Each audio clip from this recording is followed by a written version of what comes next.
আসসালামু আলাইকুম এভরিওয়ান। অদ্ভুত তোমার মায়া গল্পের সপ্তম পার্ট। তো চলো গল্প শুরু করা যাক। শেষের কথাগুলো বুঝতে না পেরে তাকিয়ে থাকে নাদিয়া। উম্মেহানি চৌধুরী নাদিয়ার চোখের ভাষা বুঝতে পারেন। বেডে নাদিয়ার পাশে বসে বলেন, তুমি এখন আমার উদয়ের বউ। একদিন না একদিন ওর অতীত সম্পর্কে জানতে পারবেই। তাই আজকেই বলছি, তোমার সাথে উদয়ের এমন অদ্ভুত আচরণ আমাদের কাছে অপ্রত্যাশিত নয়। আমরা ভেবেছিলাম এরকম কিছুই হবে, তবে উদয় এতটা হাইপার হবে বুঝতে পারিনি। উদয়ের এখন বর্তমান বয়স 28 বছর। ওর পড়াশোনা বাইরের দেশে কমপ্লিট করেছে 2 বছর আগে।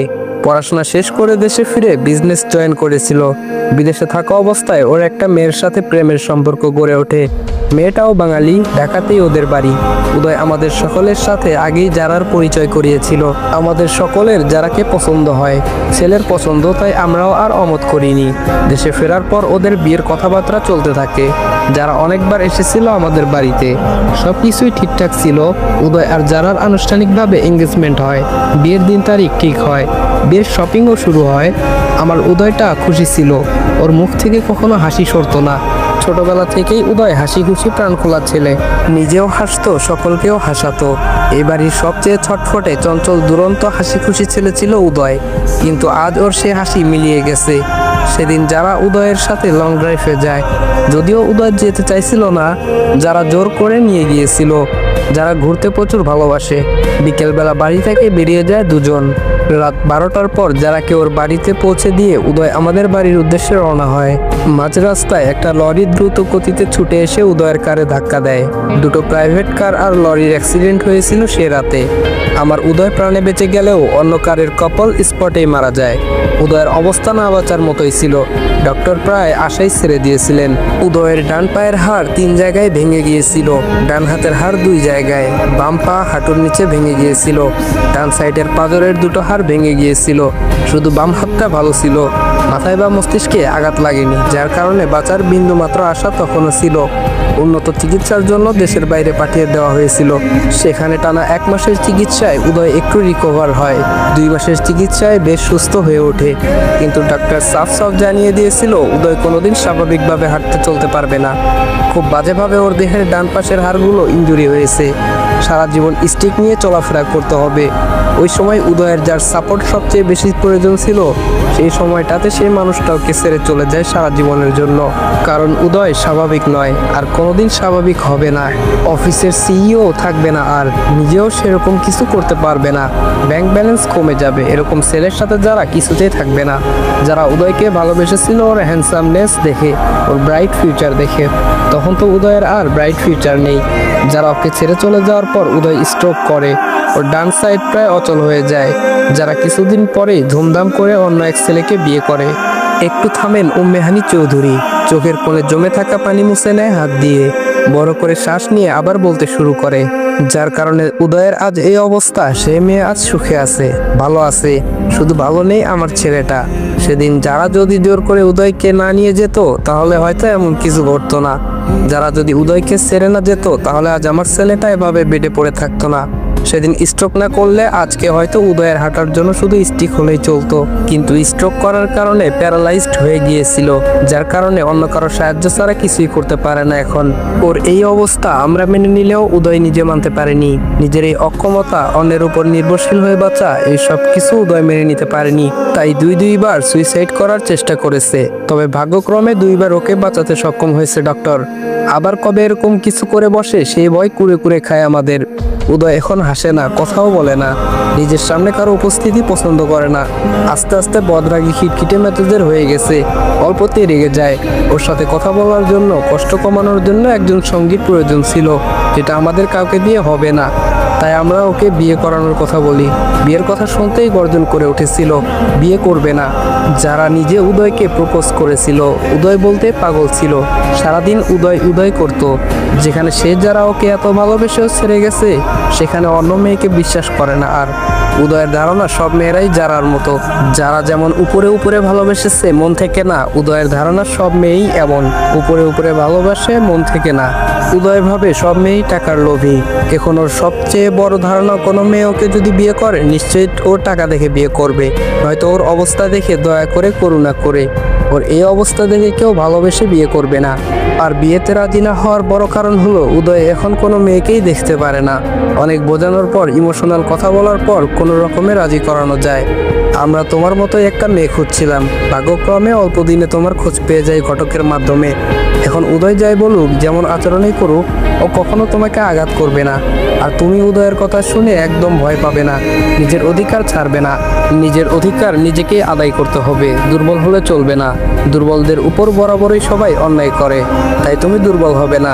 উদয় তর্ক করা পছন্দ করে না, ওর সাথে তর্ক করলে কিছুক্ষণ পর নিজেই চুপ হয়ে যায়।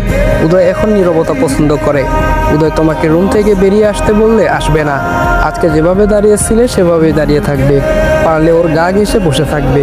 দেখতে দেখতে এক সময় সব ঠিক হয়ে যাবে। শুধু তুমি সাহস হারাবে না, ভয় পাবে না। আমরা আছি, ভয় পাওয়ার কিছুই নেই। মন দিয়ে সব কথা শোনে নাদিয়া। উদয়ের অতীত সম্পর্কে জানার পর একটু কষ্ট হয় উদয়ের জন্য। ভাগ্যক্রমে দুজন অভাগী অভাগার কপাল জুড়ে গেছে একসাথে। মেহানি চৌধুরী বলেন, তোমাকে শুধু উদয়ের দেখাশোনা করার জন্য আনা হয়নি, উদয়ের জীবনসঙ্গী হিসেবে আনা হয়েছে। তাই নিজেকে সেরকমই ভাববে তুমি। যাও নিজের রুমে ফ্রেশ হয়ে নাও, দুপুর গড়িয়ে গেল। নাদিয়া মিনমিন করে বলে, ওই বাথরুমের কোনো কিছু ব্যবহার করতে জানি না আমি। মেহানি চৌধুরী বলেন, ও আসো, আমি তোমাকে শিখিয়ে দিচ্ছি কোনটা কিভাবে ব্যবহার করতে হয়। নাদিয়ার হাত থেকে বক্সটা বেরিয়ে রেখে ওর হাত ধরে নিজের ওয়াশরুমে নিয়ে যায়। বাড়ির সবগুলো ওয়াশরুম একই রকম, তাই এখানে দেখালেই হবে। নাদিয়া মাথা নাড়ায়। মেহানি চৌধুরী একটা একটা করে সবগুলো ব্যবহার শিখিয়ে দেয়। তারপর নাদিয়াকে বলে নিজে নিজে অন অফ করতে। নাদিয়া তাই করে, সব ঠিকঠাক ভাবেই করতে পারে। মেহানি চৌধুরী মুস্কি হাসেন, বাহ, প্রথমবারই বুঝতে পেরে গেছো। নাদিয়া উদয়ের রুমে আসে, যেটা এখন ওর রুম। নাদিয়াকে দেখতেই তেতে উঠে উদয়। উদয় বলে, তুমি আবার এসেছো? নাদিয়া নিজের স্বভাব সুলভ আস্তে ধীরে বলে, আসবো না। উদয় বলে, না আসবে না। নাদিয়া বলে, তাহলে কোথায় থাকবো? উদয় বলে, যেখানে খুশি সেখানে। নাদিয়া বলে, আমার খুশি আমি এখানেই থাকবো। উদয় কটমট করে তাকায়, দাঁতে দাঁত চেপে বলে, বের হও আমার রুম থেকে। নাদিয়া বলে, এটা তো আমারও রুম। উদয় বলে, কে বলেছে তোমাকে? নাদিয়া বলে, সবাই। উদয় বলে, বের হবে কিনা? নাদিয়া বলে, না। উদয় বলে, কেন হবে না? অন্য রুমে যাও। নাদিয়া বলে, কেন হব? আমি তো অন্যজনের সাথে আসিনি এখানে, অন্য কারোর জন্যও না। আপনি আমার হাত ধরে নিয়ে এসেছেন, আপনার জন্য এসেছি। উদয় ধমক দিয়ে বলে, আমি তোমার হাত ধরে নিয়ে, বলতেই থেমে যায়। আসলেই তো ওই তো হাত ধরে নিয়ে এসেছে নিজের সাথে। তবুও বলে, বের হবে কিনা? নাদিয়া বলে, হব না। উদয় বলে, ঘাড় ধরে বের করতে হবে নাকি? নাদিয়া বলে, করুন। উদয় নিজের দিকে তাকায়, ওর জীবনেও মুরদ হবে না এক নাদিয়াকে ঘাড় ধরে বের করে দেওয়ার। উদয় মনে মনে বলে, ওরে শয়তান মেয়ে, আমি বের করতে পারবো না বলে মজা লাগছে। শুধু যদি হাঁটতে পারতাম, তুলে নিয়ে বাইরে ফেলে দিয়ে আসতাম। বজ্জাত মেয়ে একটা। উদয় জানালার দিকে মুখ ঘুরিয়ে বসে রইল, কথা বলতে ইচ্ছে করছে না আর। বজ্জাত মেয়ে একটা। আসতে না আসতেই অধিকার ফলানো শুরু করেছে। নাদিয়া নিজের ড্রেস নিয়ে ওয়াশরুমে প্রবেশ করে। উদয় বেডে বসে থেকে রাগে গজগজ করতে থাকে। কত বড় সাহস, ওর রুমে দাঁড়িয়ে ওর মুখের উপরেই কথা বলল। অভদ্র মেয়ে একটা, স্বামীর মুখের উপর কথা বলে। ওয়াশরুমে এসে নাদিয়া জোরে জোরে শ্বাস নেয়। জীবনের প্রথম এমন কিছু করলো। এর আগে কখনো কোনো মানুষের মুখের উপর এভাবে কথা বলেনি। আজকে শাশুড়ি মায়ের দেওয়া সাহসের কারণে এভাবে কথা বলতে পেরেছে। এটা যদি ওর বাবার বাড়ি হতো তাহলে জীবনেও এই সাহস করতো না। একবার বেরিয়ে যেতে বলার সাথে সাথেই বেরিয়ে যেত। আর এভাবে তর্ক করা তো দূরের কথা, বাবার বাড়ির কারোর সাথে এভাবে তর্ক করলে এতক্ষণে পিঠে আর চামড়া থাকতো না। অনেক বড় সাহসের কাজ করে ফেলেছে। বুকের ভেতর এখনো কেমন শব্দ করছে।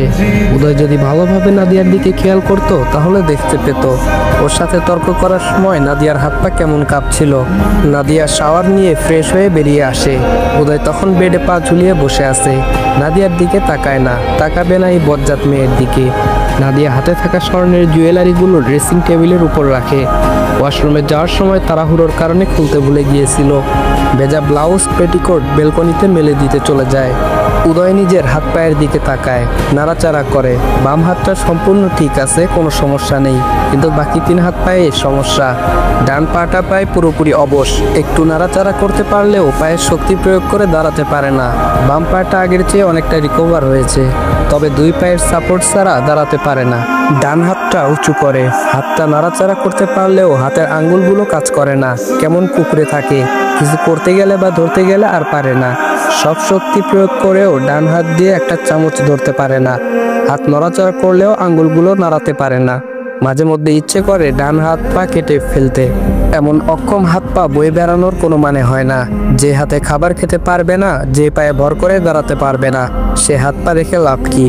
এগুলো কেটে ফেলাই উচিত, তবে পারে না। অন্তত খাবারটা নিজের হাতে খেতে পারলেও হতো, সেটাও পারে না। বাম হাত দিয়ে খাওয়ার রুচি আসে না, ঘৃণা লাগে। বাম হাতে খেতে গেলেই পেট মুচড়ে আসে। উদয় বুঝতে পারে না এত ঘৃণা লাগার কি আছে, হাতটা তো ওর নিজেরই, তবুও খাওয়ায় তৃপ্তি আসে না। আগে মা ভাইয়ের সাথে জেদ দেখিয়ে অনেকবার চামচের সাহায্যে খাবার খেয়েছে, তবে খাবার খাওয়ার পর তৃপ্তি হয়নি। ভাত তরকারি ঠিকভাবে মিশতো না চামচের সাহায্যে, আর হাত দিয়ে মাখিয়ে খাওয়ার রুচিও হয় না। শুকনো খাবার বাম হাত দিয়ে খেলেও ভাতটা খেতে পারে না। ভাত বাদে বাকি সবকিছু বাম হাতে খেতে পারে, একটুও সমস্যা হয় না। উদয় বুঝতে পারে না বাম হাতে ভাত খাওয়া নিয়ে ওর এত ঘৃণা কাজ করে কেন। শুধু ঝামেলা আর ঝামেলা। আসসালামু আলাইকুম এভরিওয়ান। অদ্ভুত তোমার মায়া গল্পের 7ম পার্ট এখানেই শেষ করলাম। তো আজকের জন্য এতটুকুই। সবাই ভালো থাকবা, সুস্থ থাকবা। আল্লাহ হাফেজ।